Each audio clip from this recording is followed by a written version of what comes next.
మేము కేసీఆర్ కేస్తాను ఎప్పుడైనా ఎందుకు కూడా. ఎందుకు కేసీఆర్ ఏం పని చేసిండు? అంటే మాకు మచ్చు చేసిండు, మాకు ఏం చేసిండు అంటే అంటున్నాను నేను. పైసలు ఇప్పించిండు, ఆ, భూముల పైసలు, కాలువ నీళ్లు అన్ని తెప్పించిండు మాకు. రేవంత్ రెడ్డి 24 గంటలు కరెంట్ ఇస్తా ఉన్నాడు, నీళ్లు కూడా ఇస్తా ఉన్నాడు. ఎక్కడ రైతులు ఎక్కడ ఎక్కడ పంటలు ఎండిపోయినాయి, చేన్లు నీళ్లు లేక మేము తలడిస్తాను. మాకు బాయిలు కూడిపోయినాయి కాలువలు చేయబట్టి.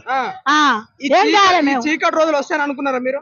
అత్తాయి అనుకున్నాం గానీ మేము వేసుడు కేసీఆర్ కేసాను. కానీ మీరు కేసీఆర్ కంటే ఎక్కువ రేవంత్ రెడ్డి చేసి చూపిస్తాడేమో అనుకున్నారు, కానీ మట్టి నోట్లో మట్టి ఎత్తడం తప్పు. మేము అట్లా అనుకోలే, మేము సార్. మాకు కేసీఆర్ ముఖ్యం.